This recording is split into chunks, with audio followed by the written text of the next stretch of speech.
shirked their responsibility, and sadly, these children had to live in this sort of torturous environment for far too long. When trauma happens to a child, it's severe and it's long-lasting. Robert Pastor is a Valley attorney who specializes in abuse. Because of what I do, some of the cases I've handled, I'm not surprised. One room in the house was immaculate, likely for filming.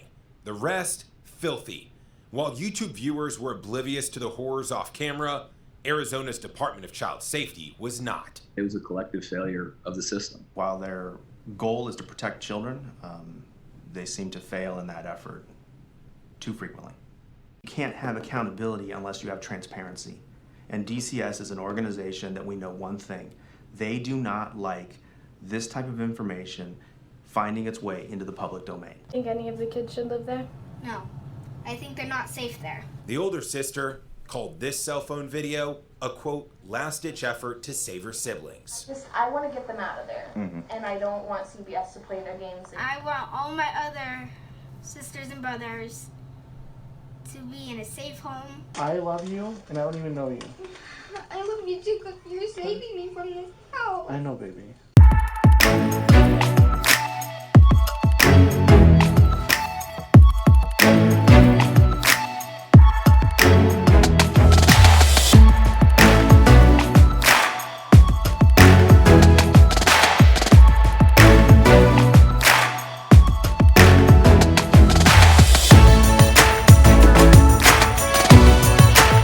Yo, what's going on, everybody? If you're new here, welcome. I hope you like the video. If you do, hit the like button, subscribe, do all that cool stuff to support the channel. If you're already subscribed, as always, then I really do sincerely appreciate the support from everybody. But if you've seen my other videos, then you know I have a big problem with our legal system, especially when it comes to CPS and the family court system, and what seems to be a lack of concern on their part to actually do what is in the child's best interest. And the reason I have such a problem with it is because I've been over many stories of situations like this where CPS was involved and the legal system was involved, and these kids were screaming and crying for help, and nobody helped them out. And a lot of the times it ended in fatality. In this case, luckily, I'm going to go ahead and let you know that did not happen, luckily. And miraculously, it didn't happen. But in a lot of cases, it does. And in everything that I've been through, because I go over a lot of stats revolving the same situation, and what I've noticed is the number of cases like this is growing. It's getting worse and worse year by year. So with all of these cases that are out, and all of the people who are aware that things like this happen, nobody is doing anything about it. In fact, they're allowing this stuff to continue, and the question is why? How bad does it have to be before you remove a child away from a mother, whether it's a foster mother or a biological mother? Because I've seen cases where they've got no problems taking a kid away from a dad.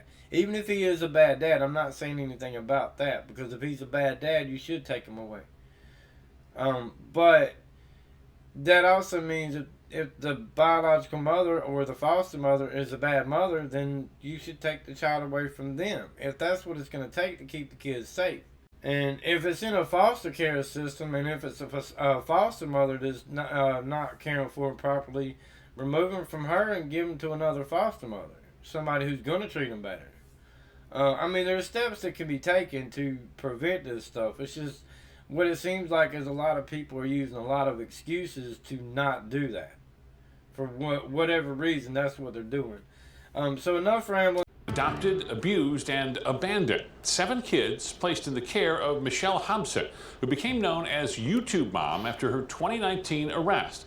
The horrors Hobson was accused of shocking not only our state, but the country. And now ABC 15's Zach Crenshaw has uncovered the state was told repeatedly about the abuse and neglect years before her arrest. And that is so often the case. And again, this is why I have a big issue with stuff like this, is because they were told about this numerous times and did nothing about it.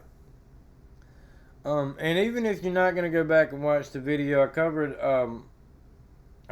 one a while back. It's a couple, 2-3 months ago, where I shared some similar stories. Like it was crime stories, and one of them that I went over was AJ Friend. And I brought his name up in other videos, and I'm gonna probably continue to bring his name up in other videos, because he dealt with some very severe stuff, and there were plenty of pictures taken by police, by school teachers, counselors, by doctors, and it was all reported to CPS, and even neighbors also filed reports, and nothing was ever done about it. And in that case, it did end in a fatality. And every time CPS got involved, they deemed all of the claims as unfounded, meaning they didn't see any reason to believe that she was actually doing this to the child, which is pretty messed up. Because obviously, you're not going to see what they're actually doing. You're not going to, if the claim is abuse, you're not going to see them hit the child, obviously. That doesn't mean they're not doing it. That just means you're not going to see it, because they're not going to do it while you're standing there.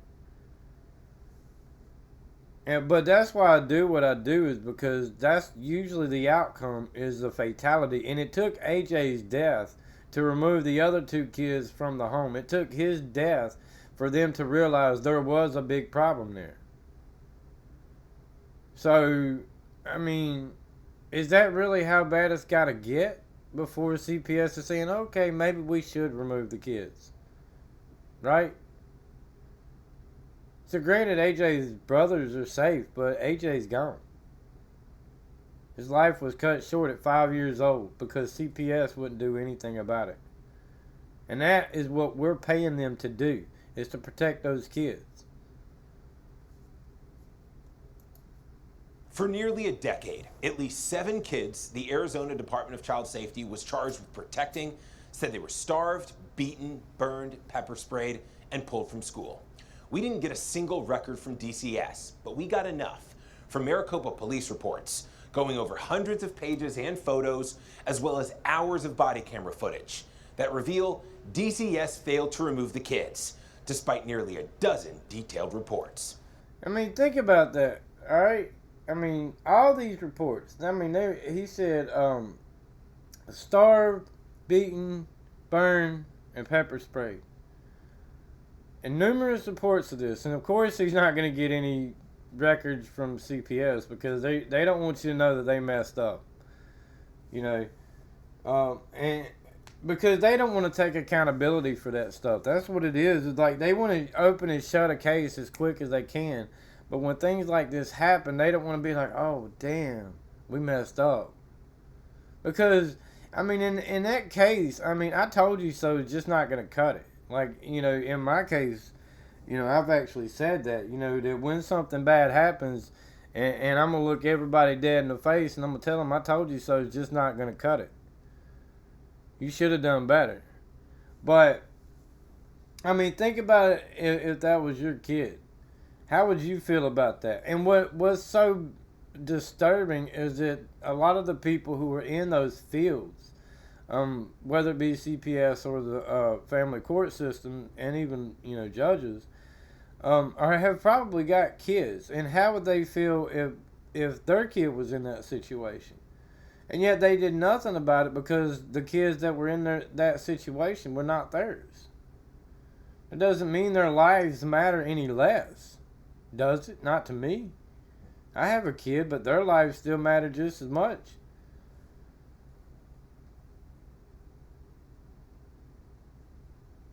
And so for everybody who likes to use that term maternal instincts, where's the maternal instincts in that? At what part of starving, beating, burning, and pepper spraying your kid, what part of that is maternal instincts? And I could do it, like, honestly, if I had the room, I would love to be a foster parent. I think that would be cool as shit. Because, I mean, what you need to think about is these kids are in the foster care system, which means they already came out of a bad situation.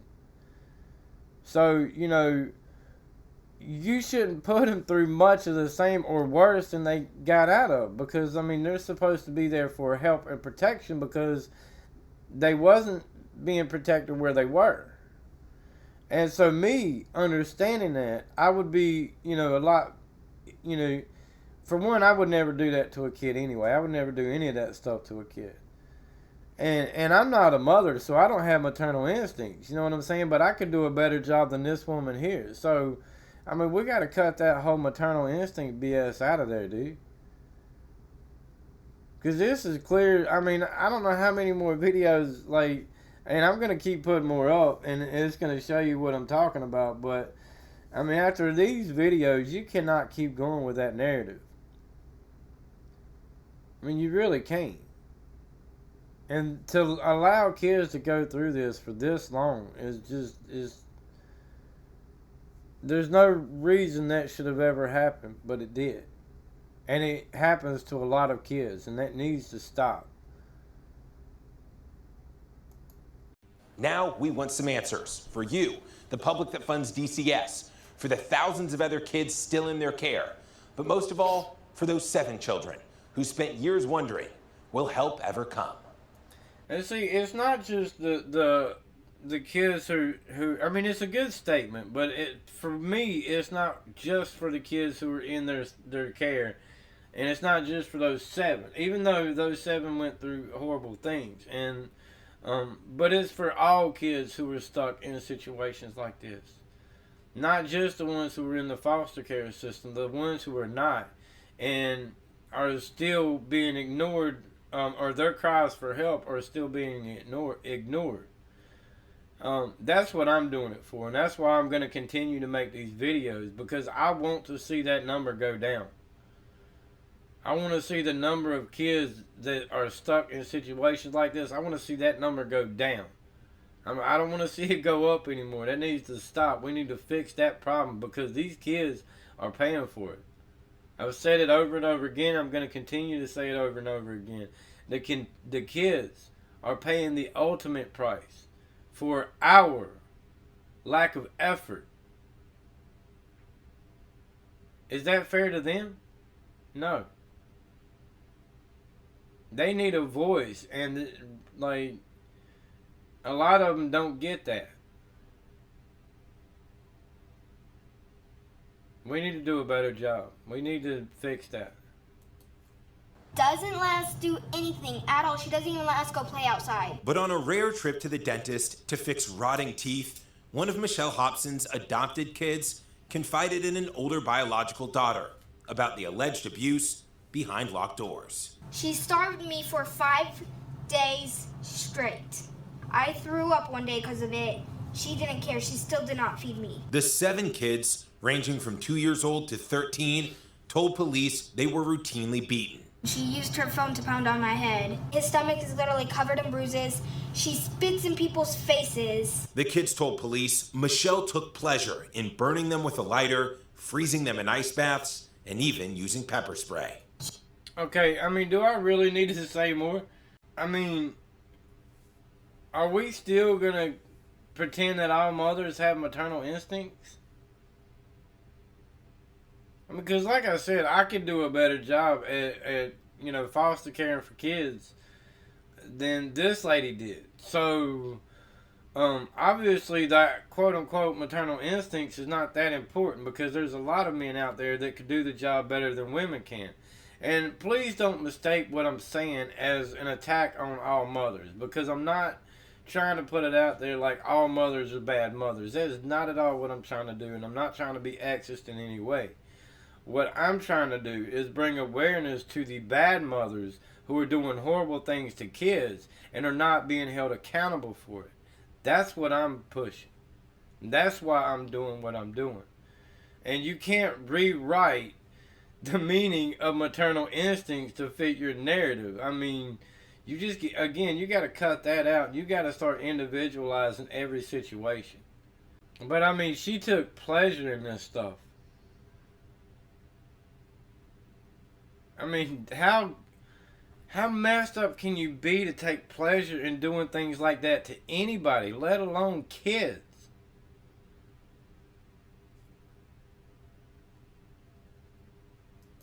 She makes us sit with the pepper spray on us for a whole entire day straight. She emptied 2 bottles on me. Those canisters eventually found in the mess of the home next to diapers. If we pee ourselves, she doesn't let us have water for at least a whole entire day straight. This is as bad of a case without any fatality as I can remember ever reviewing. Pinal County Attorney Kent Volkmer. I mean, I think keep that in mind, you know, as we're going through this. That was as bad a case as he's seen without a fatality.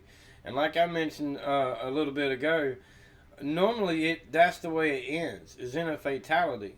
So if the situation was that bad and there was that much evidence, proof, pictures, reports from different authority figures, I mean, again, why was nothing done about it? Were you waiting for a fatality before you stepped in? Because that's what it took for them to save AJ's brother. They didn't save AJ, who was the one actually being abused. They didn't save him. They saved the 2 brothers because of what he went through. He was the sacrificial lamb, I guess. And that's pretty messed up, dude. Like, you're waiting for one to die before you say, okay, now we got a problem. Really? there was violence perpetuated on the genitals of small children. They were locked in a room. They were deprived of food. And it was all done if they didn't perform these little skits and these little videos. Those little videos were viewed hundreds of millions of times on Michelle's lucrative YouTube channel, Fantastic Adventures. I mean, think about it like that. This is a YouTuber, and I've never actually seen any of the videos. But this is a YouTuber who is making money off of exploiting these kids, and I mean, you had no idea. So I mean, like I said, y'all can't keep saying, well, like if you was to look at her videos, I'm sure you see the kids and you're like, oh wow, she's taking good care of these kids. She's such a good woman. And then it kind of plays into that whole maternal instinct narrative.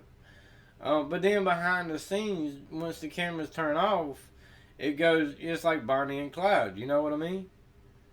Like night and day. Like for the cameras, it's hey, look at me, and once the camera's off, it's like okay, now it's your ass. Like this is a YouTuber who was making money off of exploiting these kids, and then torturing them when the cameras were off. So even if you were watching their videos, you were probably thinking, oh, what a good mother. But no, she wasn't. She was a very horrible mother. She was making, I think the last few months, hundreds of thousands of dollars a month. The videos were filmed and edited by Michelle's older biological sons. The family even had a green room for special effects and Hobson's torture. Alright, so now, think about that. Filmed and edited by her two older biological sons. And they used the torture room as their green room for special effects. So they knew what went on in this room and they knew what went on in this house. And never said a word. And it's because they didn't want to get their mother in trouble. But now, I mean, the question becomes, which is more important? Making sure your mother doesn't get in trouble for bad behavior, or making sure the kids don't suffer anymore? I would think, or at least to me, making sure the kids don't suffer anymore would be priority number one. I mean, you should not be that concerned as somebody getting in trouble. If they're doing bad things, they need to get in trouble. And if they're doing that kind of stuff to kids, they definitely need to be in trouble. The fact that you're covering it up and saying nothing about it makes you just as guilty. She makes us sleep in a green closet. How many other people sleep in there? 3 other kids that sleep only in pull-ups. And she has a lock on it, so we can't get out to have to pee. We go to bed, and the next morning, she won't let us out. Like, we asked her, and she says no. If she was in a bad mood, Michelle would reportedly remove the light bulbs, and the kids, they'd be locked in the dark, starving in dirty diapers for days. When trauma happens to a child, it's severe and it's long lasting. Robert Pastor is a Valley attorney who specializes in abuse. Because of what I do, some of the cases I've handled, I'm not surprised. One room in the house was And I mean, how sad is that, dude? I mean, think about what he just said. You know, that's what he does. That's what he specializes in. And with all the cases he's seen and the work that he does, he's not surprised that this is how it turned out. And it doesn't mean that it's a good thing. It just means it's so common that, you know, situations like this happen. And like I said in the beginning of this video, the numbers are going up. The problem is getting worse. And the thing about it is I'm not even a specialist. And with all the cases that I've been over, I too am not, or I'm not surprised either that this is happening. I'm upset about it because it continues to happen and it continues to be a big problem. And what upsets me is the amount of suffering that the kids are forced to go through because of it. Because of the lack of concern and because of the lack of investigation that was done in all of the cases. But that just kind of puts it into perspective just how common this issue is, or these problems are. Is that people who specialize in these fields are not even surprised that CPS did nothing about it. So what are we paying them for? CPS, I mean, what are we paying them for? If there are so many cases where they did nothing about it. Immaculate, likely for filming. The rest, filthy. While YouTube viewers were oblivious to the horrors off camera, Arizona's Department of Child Safety was not. It was a collective failure of the system. While their goal is to protect children, they seem to fail in that effort too frequently. See what I mean? And so you can argue that the system isn't like that if you want to, but I mean, this is pretty much validates what I've been saying. And not just in this video, but in past videos, is, you know, this is what they do. And like he said, they fail way too frequently. And it's not just, here, this is Arizona ABC 15, so, but it's not just Arizona. This is all over the U.S. This is everywhere that things like this is happening, and it's because of the same outcome or the same reason. Is because CPS didn't do their job. And the other guy said it was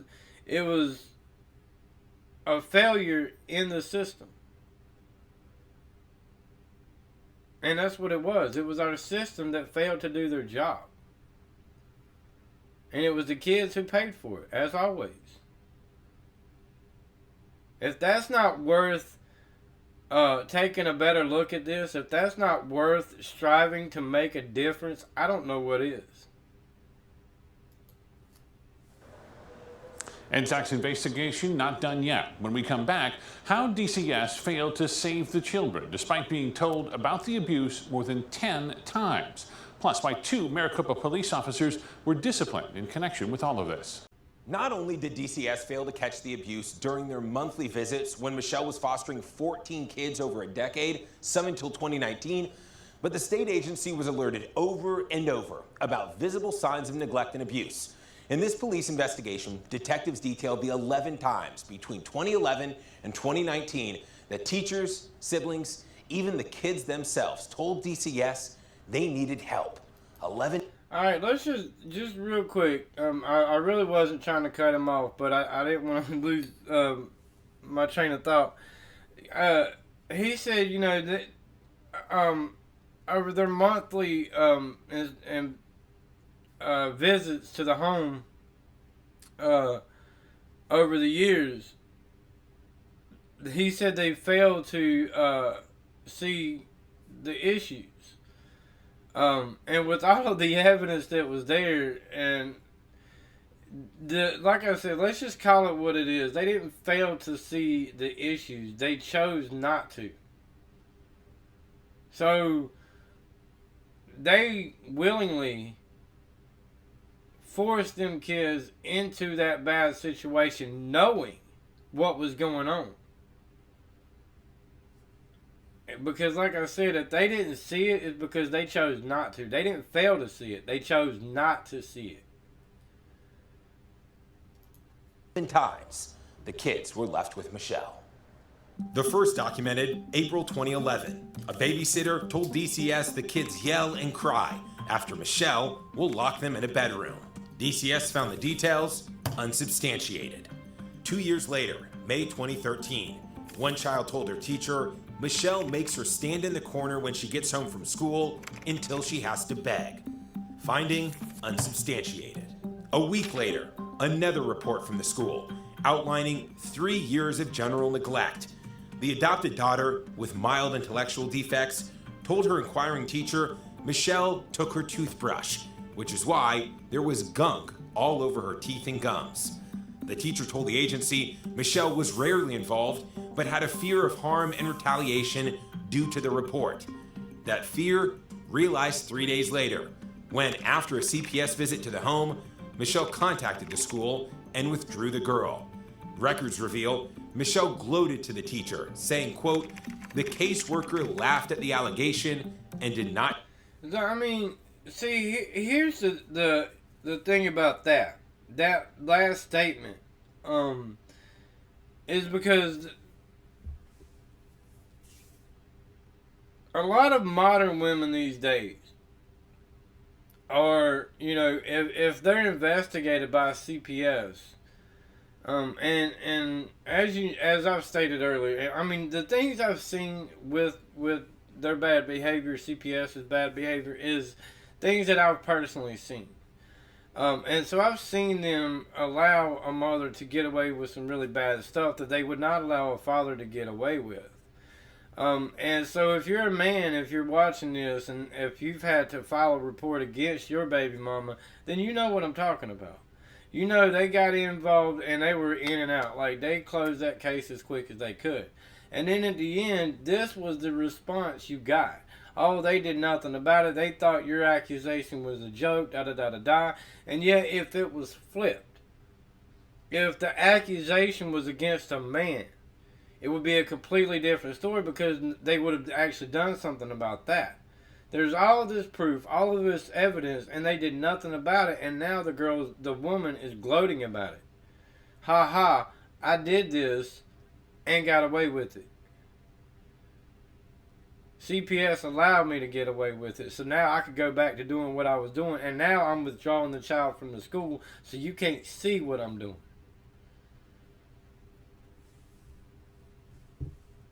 It's just messed up, man. And I mean, even if that alone was reported, wouldn't you consider that a threat on a child?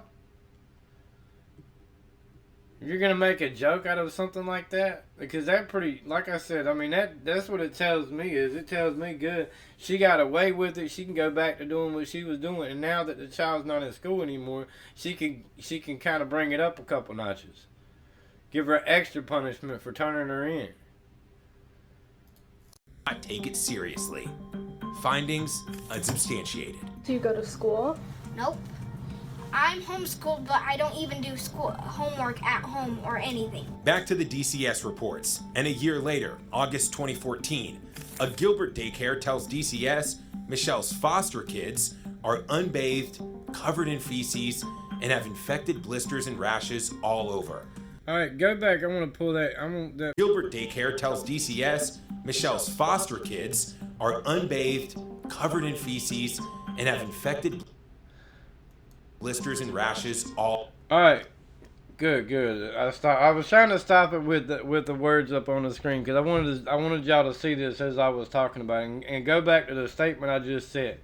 If the accusations are against a man, like, so let's say a dad takes a child to a daycare and the child is unbathed, covered in feces, infected with blisters and rashes, or blisters and rashes that are infected, which is a pretty severe rash and pretty severe blisters. So if a man drops a child off at daycare, do you think that they're going to allow that man to take that child back home? Absolutely not. Yet in this case, they not only allowed the woman to take the child back home, CPS did nothing about it.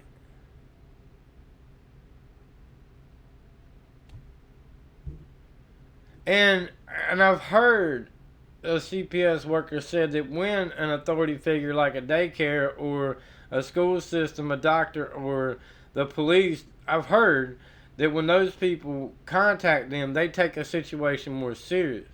Obviously not. Because cops have contacted you, teachers have contacted you, and a daycare worker has contacted you, and babysitters have contacted you, and you still did nothing. All over.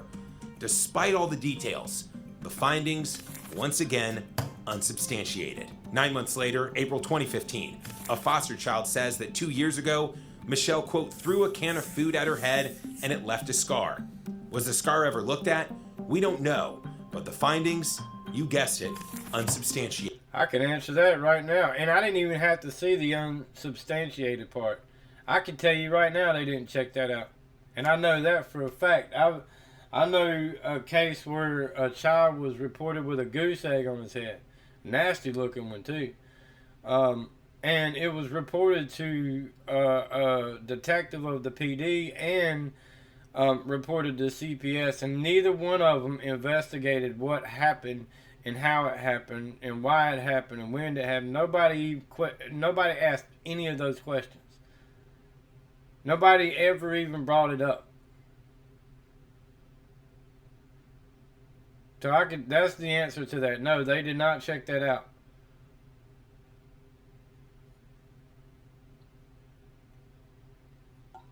Again, because if it's against the woman, they don't want to.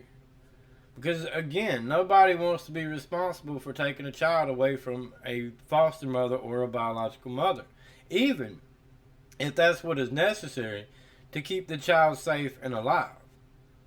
You would rather a child suffer if it means remaining with the biological mother or the foster mother. And then again, this is not even a biological mother. So if she's allowed to get away with this, what is a biological mother allowed to get away with? Because again, go back to the covered in feces and stuff. A dad wouldn't be allowed to get away with that.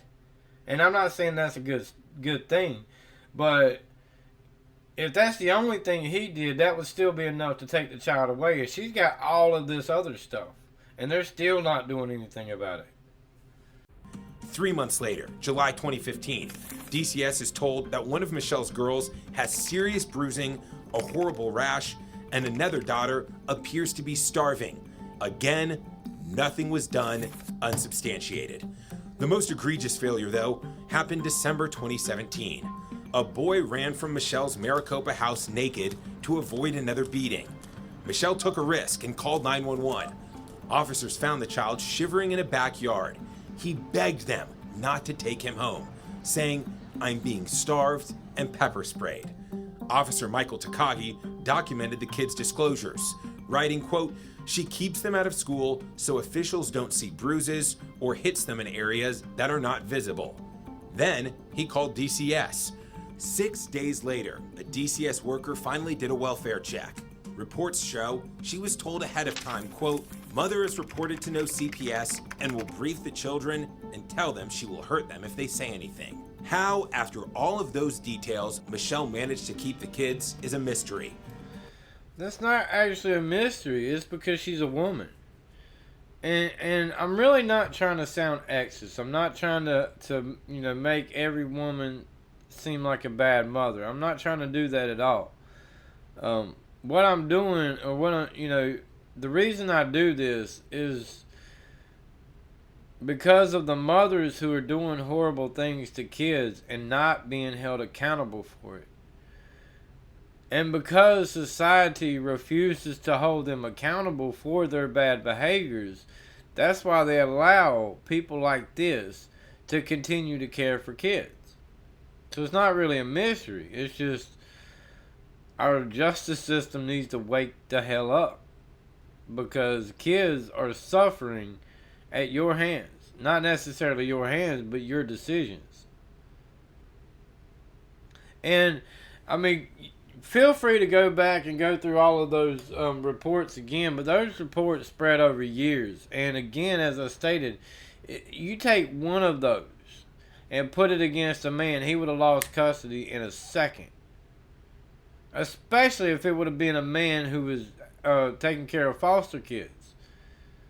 Because if it's that easy for him to take him away, or take a kid away from a biological father, how easy do you think it is for him to take it away from take a child away from a foster father? Again, I don't know if they really have those. If they do, please let me know. But if they do, it's got to be pretty easy for him to take him away from a foster father. Yet they allowed this mother to go get away with it. It's not really a mystery. It's just the way our system works. That is what we should be striving to change, because if we're not going to change it, more kids are going to suffer. Because these kids suffered. And there are many other kids who are suffering because of situations like this, and because our system refuses to do anything about it. And the crazy thing is like the kid was so desperate to get out of there that he thought his best option was to run down the street naked. Which, I mean, you know, all things considered, I would have done the same thing. I don't care about the clothes. If I can get out of here, I'm getting out of here. I don't care. I'll worry about the clothes later, but my main priority is to get the hell out of here. And the sad thing is, the cops took him right back. And then they said it took 6 days for DCS to do a welfare check. And the ironic thing about that is that I've been involved in an investigation where I was not the one being investigated. But because the child was placed in my care, they immediately, and it did not take 6 days. Trust me when I tell you, it did not take 6 days. Like, the minute they opened the case, they called me and wanted to come out and check on the child to make sure he was safe. Even though he was placed in my care and I was not the one under investigation. But they came out, I mean, like in less than a few hours. Because, I mean, I was home, but, you know, I was literally in the middle of feeding the kids, so that, like, you know, but whatever. But, I mean, it didn't take them 6 days to come out. And I wasn't even the one being investigated. The things that this kid said, they should have been out right then and there, in that minute. This lady had 6 days to prepare for these people to come up. Because CPS, before they could start coming over unannounced, they first have to open a case and they first have to do an initial contact with you and then let you know that they're going to show up unannounced. But that first visit is going to be a scheduled visit. And she had 6 days to prepare for it. Meanwhile, the kid was like, dude, that was my help, and there it goes. I was begging for help, and they put me right back in the same situation, and I've seen so many kids have to go through that. They finally get out of a bad situation, and then our legal system puts them right back in the same situation. I've seen it happen. And I've seen the effects that it has on the kids when it happens. And when that happens, and when something bad finally does happen, you looking at somebody and saying, I told you so, is not going to cut it. Because of the things that kid or those kids have to go through. I told you so is not going to make up for what that kid went through because you put him there. But her older biological daughters told officers this in 2019. Every time it happens, they give her a heads up. They tell her what's happening. She's a part of the foster care system. They interviewed the kids right in front of her. Yeah. Right in front of my mother. DCS yet again found that abuse unsubstantiated, and they refuse to give us any records, even after Hobson died due to health issues in late 2019. They want to keep this information under wraps. In hindsight, there was some mistakes. Maricopa PD also failed. All right, two things right there. For one, yeah, they absolutely do want to keep it under wraps. They do not want you to know they're not doing their job, because their whole revenue obviously comes on from taxpayers, but it's supposed to be based on the fact that they're out here protecting kids. So they don't want you to know that they're not really doing that, because then you're not going to want to fund them. Like, because you're not going to, if somebody says, hey, I'm going to come by and I'm going to cut your yard, you pay them and then they leave without cutting your yard, you're not going to want to pay them again, right? That's the way CPS is doing. If you're paying them to protect these kids and they're not protecting the kids, you're not going to want to pay them to do it, right? So they don't want you to know this stuff. They don't want you to know they're not doing their job. They don't want you to know, oh, we messed up. Because y'all messing up means a kid lost their life, or at least suffered a great deal. And I cannot stress that enough. If that is not worth taking the time and effort that should be put into situations like this, I don't know what is, man. If those kids are not worth that to you, you are in the wrong business. You do not need to be deciding their fate if you don't even care about what they're going through. Failed on multiple accounts. Officer Takagi never recategorized the juvenile problem to criminal abuse, so detectives were never flagged to investigate. All right, two things right there. Like,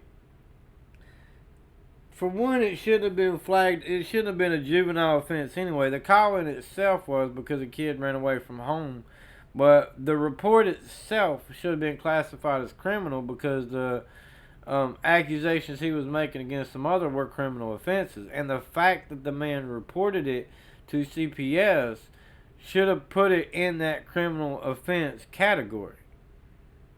So, I mean, that should have been caught anyway. Like, if it was important enough to report it to CPS, obviously it was a criminal matter.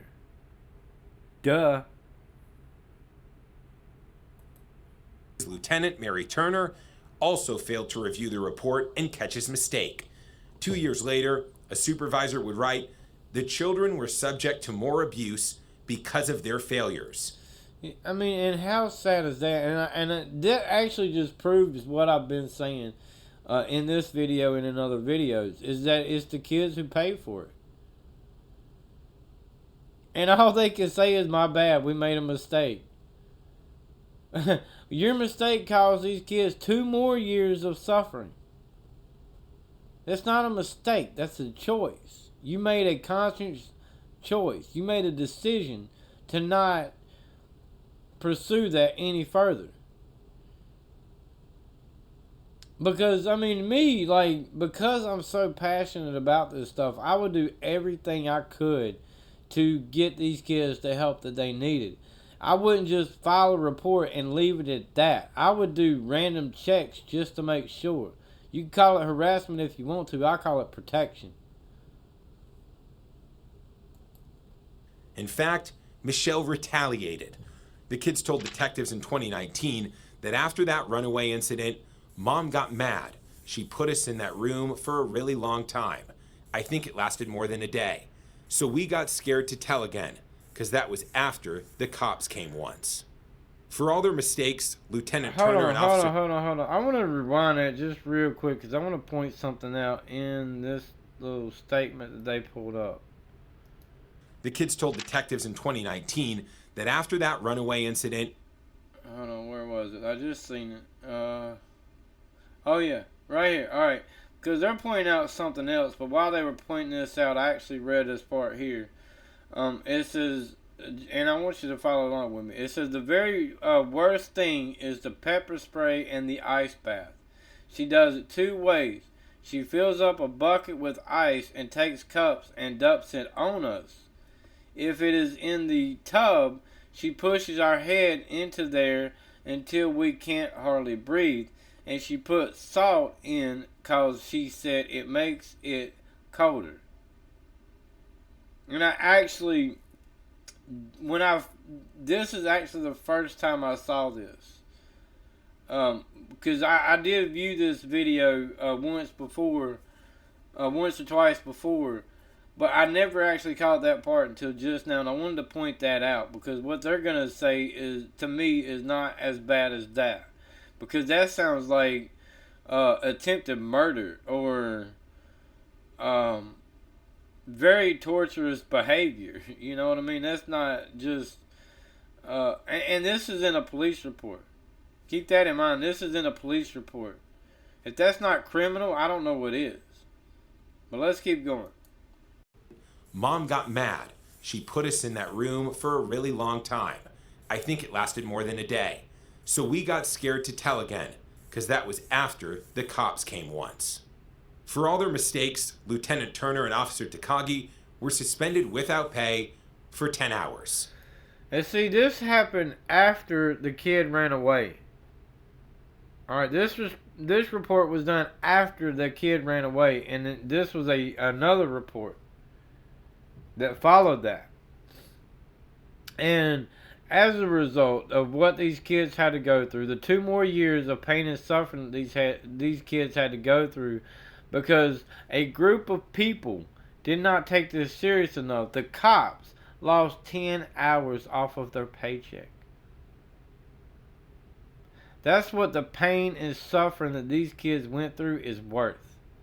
10 hours off of 2 cops' paychecks. And I'm not out here to speak bad about cops. That's not what I'm here to do. But the system itself and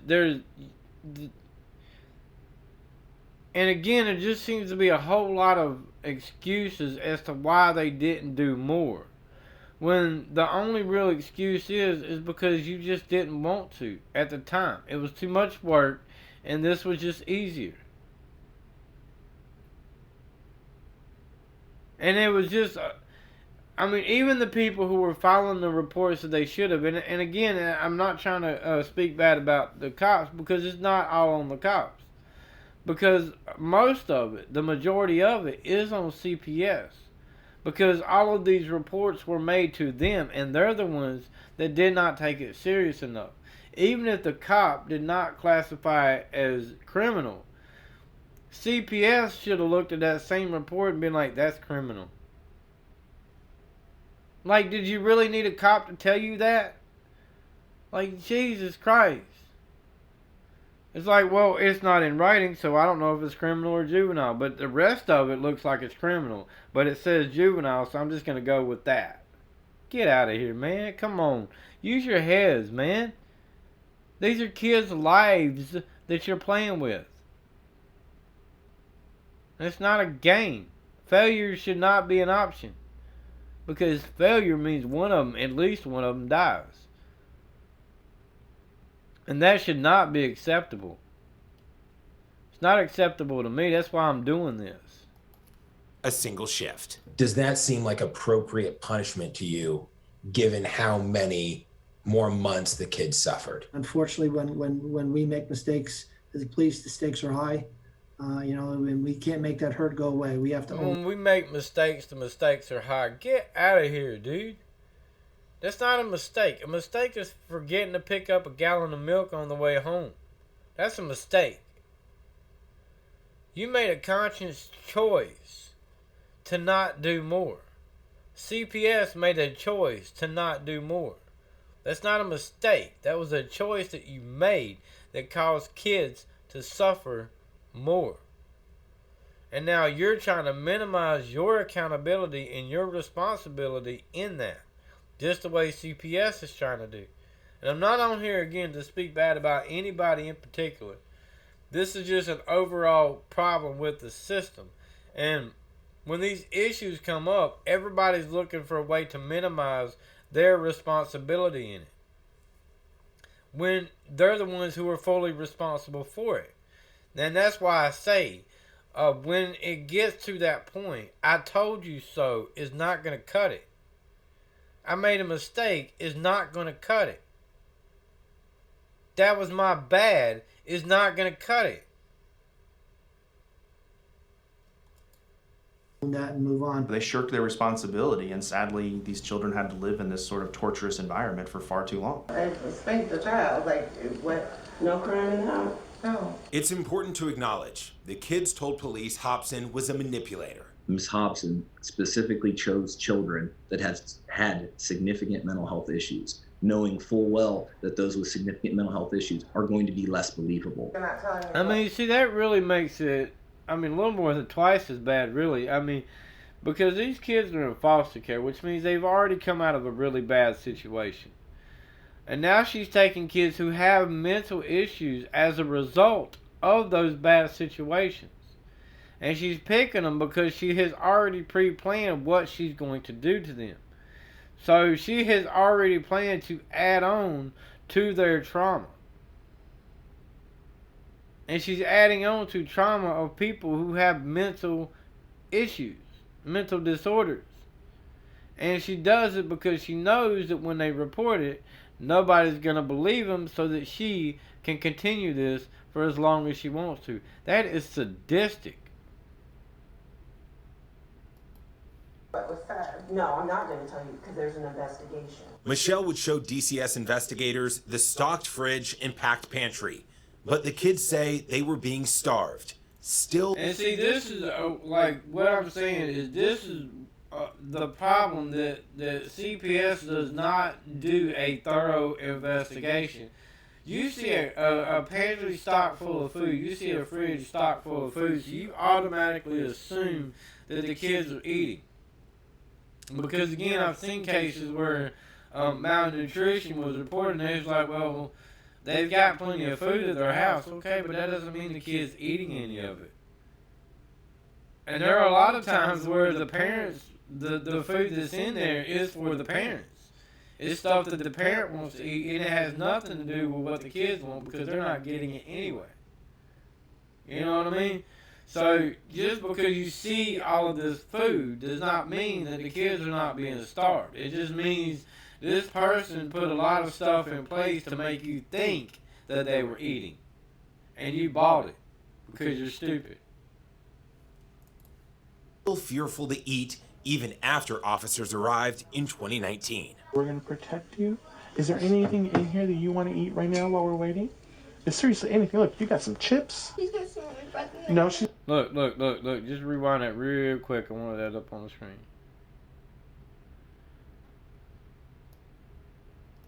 That you want to eat right now while we're waiting? Is seriously anything? Look, you got some chips. She's got some. Look, that's what I'm talking about. That just proves what I just said. Just because there's food there doesn't mean they're eating it. And obviously this shows you how scared this girl is to eat, that a cop is standing there saying, look, you don't have to worry about your mom. You're not going to be talking to her. You can have whatever you want. What do you want? And she's saying, no, I don't want anything because I'm scared if I eat any of it, she's going to punish me for it. So like I said, just because there's food there does not mean she's eating it.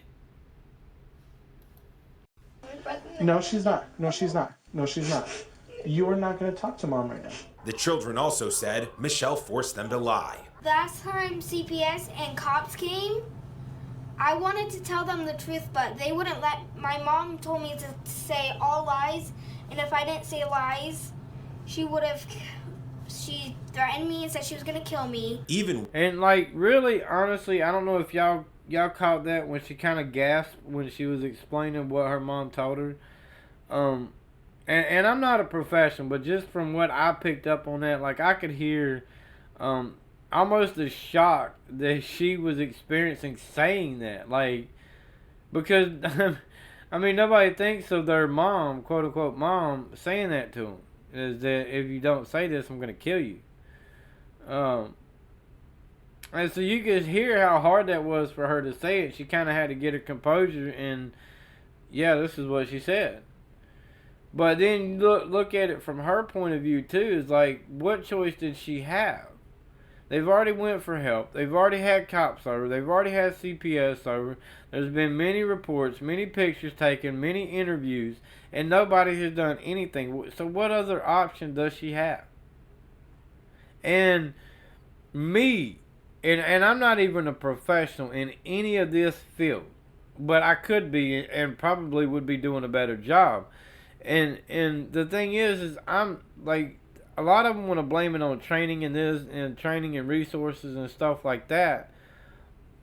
But the thing is I didn't have training and I could read body language. So I would be able to tell if somebody was telling a lie or not. There's a lot of things you got to look at. Like if you're questioning a child in front of their mother, every time you ask them a question, watch their eyes and see where their eyes go before they answer their question. If every time you ask them a question, their eyes go to their mother and then back to you and then they answer the question, that's a telltale sign that she is lying. She is looking at her mother knowing that if she doesn't say the right thing, her mother's going to punish her later. That's what that means.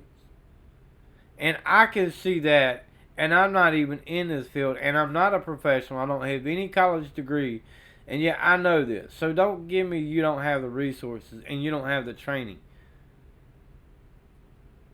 It's because you don't have the effort to do it. You just don't want to. To me, it honestly seems like they're in it for the easy money, because the more they could go by with not having to deal with these cases, like that's why I say they want to open and shut a case as quick as possible, so they can go back to doing nothing. They can go back to their desk job, and they want that easy money. They don't care about putting in all this effort. And you can't do that because you're not going to save any kids with that mentality. And if that's your mentality, get out of that job because you don't need to be in it. With those lies, though, Pastor says DCS should have gotten to the truth. The idea that, children lied and therefore we couldn't have known, well, that's contrary to everything that they're trained to do, which is to look at the totality of the circumstances, and you begin to put it together and you say, hey, there's something going on here. We need to look more closely. See, and that's what I mean is like they're taking everything at face value. Like, alright, so like take for example, this lady was a YouTuber.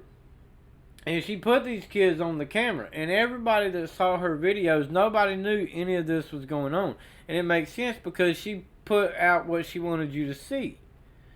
And so you just bought what she showed you, and you had no reason to believe otherwise, because just like now, you're on YouTube watching this video now, the only thing you know is what I'm putting in this video. You don't know anything that happened before or after. And just like in her case. But that's the way CPS does, is they just look at the picture instead of actually, diving into it. They just see what's in front of them, and that's what they go with, without any real investigation. And the sad part is because this is a foster mother, this is somebody that was in their system, so you would think if they were proud of their job, if they were proud of what they do and what they represent, you would think that they would not want to cover for somebody like this. And yet that's exactly what they seem to be doing. And again, I don't have special training, but I could read body language to be able to tell whether or not a child is lying to me. I could tell if an adult is lying to me. So I could definitely tell if a kid is lying to me. And I don't even deal with them I deal with a lot of kids on a regular basis, but not in an investigative kind of way. But even if I did, I would be able to tell whether or not a child was lying to me. Like I just gave you an example on how you could pick up on some body language. And again, I'm not even an expert in that. So if I know this, y'all should know this. But a closer look never happened. As a result, we had a number of young children that suffered potentially irreparable harm. It's harm that will last a lifetime. The court said this is a person that you can trust, and they were violated so horribly. Many I've spoken with. And that seems to be a big common thing among a lot of the cases I've seen is because obviously anytime there's a court order in place between a mother and a father, or when it comes to foster care, they still need a judge involved. And like he said, the judge said, well, this is the person you can trust. So, and they're not even saying that. They're just saying this is who we're going to give you to. They're not even saying this is the person you can trust. Because they put kids in bad situations. And obviously, you can't look at that situation and say this is somebody you could trust. You just did it because that's what you wanted to do. And that often becomes the case when we're dealing with the bad mothers in the world. And again, I'm not trying to put all mothers. I'm not against women, okay? I'm not against mothers who are doing a good job raising their kids. I'm not against them at all. The problem I have, again, is our system that is not holding the bad mothers accountable for their actions and the horrible things that they do to kids. And in not doing that, it only I guess you could say encourages it to happen more, which is really sad and should be ashamed of that. Me personally, I have a problem with it. I can't tell you how you should feel about it, but me personally, I have a problem with that. I just, when it comes to a child's well-being, you really need to look at every single factor on all sides. So if you're looking at a child's well-being as it pertains to a mother and a father, you really need to, and because when they're looking at a father, they break everything down.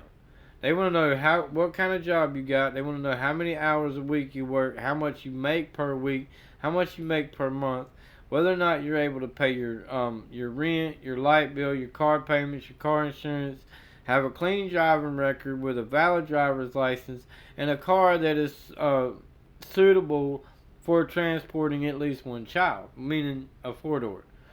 So a father, and I'm serious, they break it all down like that. That's what a father has to have. And still have money left over to be able to provide daycare and any other essentials that the kid may need. And yet a mother has to have none of that. Literally. They don't even look at none of what she has. She can have literally none of those things. She can have no job, no money, no car, no license, no steady income other than whatever guy she's with this week or this month, and the government benefits that she lives off of. She can have all that and still get full custody. A man can have all he has and gets every weekend. You see what I'm saying? Like, they're not really looking at what is in, because if you got a man who is holding his own versus a woman who is living off the government, who do you think is going to be able to provide for the child better? The guy who has a full-time job, or the woman who is living off the government and whatever man she's with this month? But they're not thinking like that. They're thinking, well, she's the woman, we're not going to take him away from her, so you, with the full-time job and have worked so hard for everything you have, you get nothing. You that have done nothing and have worked for nothing your whole life, you get the kid full-time, and we're going to give you this man's money too. That's pretty shitty, dude. With, say, Arizona's Department of Child Safety needs massive changes to better protect kids. Because there weren't adequate resources, they cut corners or they made judgment calls, and as a result, these children got harmed. We probably report to DCS, I would say, at least 5 times a day. And then all right, couple things right there. Go back to what the guy said, just the one before this officer here, said, they don't have adequate resources and they made judgment calls. The judgment call part, I agree with. That's what they do all the time. That's just what they do. They're not going to do anything based on the actual evidence. They're going to do what they want to do. Because they know that going to court trying to take a child away from a foster mother or a biological mother, they know that's a losing case. So they know it's not even worth the effort anyway. Because they're going to put in hours and hours and hours of investigation, even if they do an investigation. They're going to put in hours and hours of it. They're going to go to court. They're going to go through all that. And the court's not going to rule in their favor anyway. And what they would recommend anyway, they're still going to give it to the mother. So it's pretty much a waste of time for them. But you can't blame it on inadequate resources either, because like I stated, like I could tell you how to pick up on body language, and I didn't have to take any special course to learn that. Like, there's detectives that know how to do that. So get the detectives to train the CPS workers. If y'all are working together anyway, get the detectives to train the CPS workers on how to read body language. Alright? So stop making excuses and start coming up with solutions. That's what I'm doing this stuff for. Is because, as I've stated in the beginning, the numbers are going up. We as a society, and we just in general, need to come together and try to fix this problem so that we can bring that number down. We want less kids involved in these situations, not more. And the only way we could do that is to stand together and fight this problem. Because they cannot fight it on their own. They're defenseless, they're helpless, and it's up to us to save them. It's up to us to protect them. If you have a responsibility in that, take that seriously. Run with that. I damn sure would. Because in those cases, failure is not an option, because your failure means that child's life. Magnify that across the state. The Arizona legislature, year in and year out, has not given these caseworkers the resources, the training, the payment and salary they need to make sure children are safe. Alright, just real quick on that one. Alright, just kind of go back to what the officer was saying. He was like, they were, they themselves, that department contacts the agency, 5 times a day, and then you multiply that across the state, or magnify that across the state. Just because you're getting a high number of calls is not a reason to ignore them. That's not a reason to ignore the evidence. That's not a reason to force kids to remain in bad situations. That just proves what I'm saying, is that the problem is getting worse, not better. And instead of doing something about it, everybody's making excuses on why they can't do anything about it. And again, if you're in it for the money, like this other guy just said, if you're in it for the money, we don't have the salary, you're making more money than I am. And I don't do too bad. But you're making more money than I am. You're driving a better car than I drive. I can't buy brand new anything. I could buy pretty nice used cars, but I can't buy a brand new anything. Alright? And I've seen these caseworkers in brand new Lexuses, brand new Jeeps, like stuff that I could never own. I mean, I can, but probably like 5-10 years down the road when they're used. You know what I mean? So, I mean, I don't want to hear that you don't have the salary, because I guarantee you're making more than me. If your complaint is you don't make enough money, it's because you're living above your means. And if you're in that job, and this is where the biggest problem is if your job is a caseworker, your job is child protective services, if you're in that position for the money, you're in it for the wrong reasons, because your main priority should be the safety and well-being of those kids.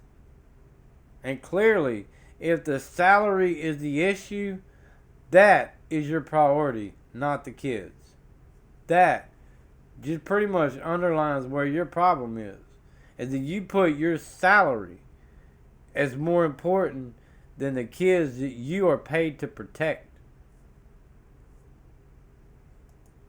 CPS denied all of my records requests, citing confidentiality, even though Hobson is dead and the children are anonymous. We deserve to know, why are so many children in the DCS system Of course they deny the record request. Like I said, they don't want you knowing about this stuff.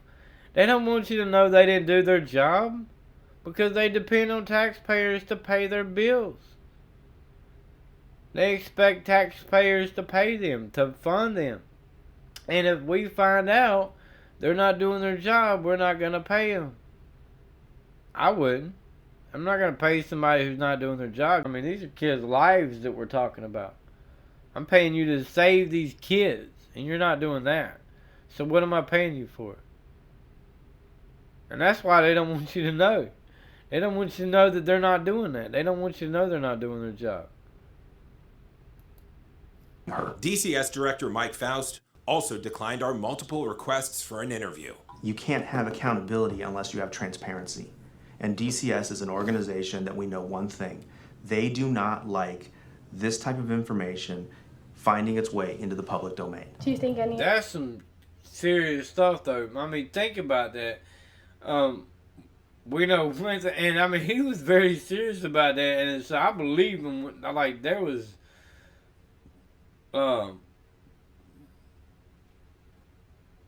what's the word I'm looking for? There was commitment in what he said. He was committed to what he was saying right there. We know one thing. They do not want the public knowing about this. Like I just said, of course they don't. They don't want you to know that they messed up. And again, as always, their mess up means the kid paid for it. That's why they don't want you to know. Because every time they mess up, and they mess up a lot, every time they mess up, a kid pays for it. Every time a judge messes up, a kid pays for it. Every time a lawyer messes up, in family courts, every time a family lawyer messes up, the kids pay for it. Every time a police officer who is in a position to help the kid messes up, the kids pay for it. There were so many people involved in this case and in many other cases that are able to do something about it and do nothing. And because you do nothing, the kids pay for it. That's why I do this. Because we need to stop that. Because it's not fair to them. Somewhere right now, there are thousands and thousands of kids who are begging for help right now. And they're not getting it. Because people that are in the position to give it to them are not helping. And we should not be okay with that. I cannot tell you how to think, but me personally, I'm not okay with that. That frustrates the shit out of me.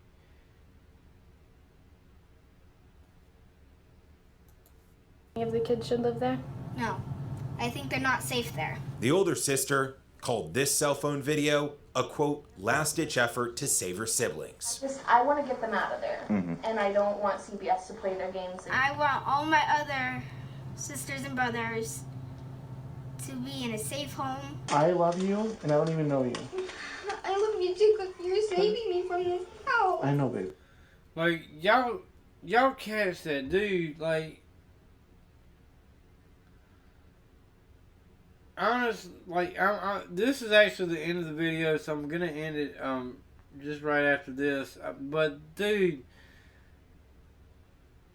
let me. I just want to play that one more time. I want y'all to hear that one more time. I know I played it at the beginning, but I just want y'all to hear that one more time. All right, but I want y'all to hear. I want y'all to see this. And the reason so is because just when I come across this video several days ago, and even as I'm watching it now, when I hear that, it chokes me up, and it really, really does. It really gets me choked up because I can hear the relief in her voice that she's finally safe. She's finally getting the help that they've been begging for so long. Finally, after all this time, after all this torment, after all this pain, after all this suffering, after all the people that's been involved, finally, she's getting out of this hell. And that just pretty much puts it into perspective of just how bad this situation was. And the fact that our system allowed it to happen. And the reason why this part hit me so hard was because these are the people, as I've stated many times before, these are the people who were affected by this. And you can hear how she is affected by the decisions that they made. They forced her to remain in these situations. And look, listen how grateful she is. I know you. I love you too, because you're saving me from this house. I know, baby. But the large... even now hearing that chokes me up. Every single time I hear that, it chokes me up just because I can hear that. You know, and I mean, that really pulls at the heartstrings, you know. And I'm glad that it worked out that well for him in the end. I hate what they had to go through to get there, though. But in a lot of cases that I've come across, a lot of kids are not this fortunate. A lot of kids don't come out of it that nicely. And that is why I do what I do. That's why I make these videos. Is because and a lot of it seems to come because people just don't want to take a child away from a mother, whether it be a foster mother or a biological mother. They just don't seem to want to do that. And they will allow a child to go through these horrific conditions and these horrific situations simply because they don't want to take that child away from the mother. Even though it's the mother that is putting them through those situations. So everybody, if you made it this far in the video, as always, and I really do appreciate it, because it really does take a lot of work, a lot of time to put all of this together and to pull all this up and to make the videos, editing and all that. So if you made it this far, I really do appreciate it, the support for the work that I'm putting into this. Just stay tuned. As always, I've got more to come, and as always, I will see y'all in the next one. Y'all have a good one.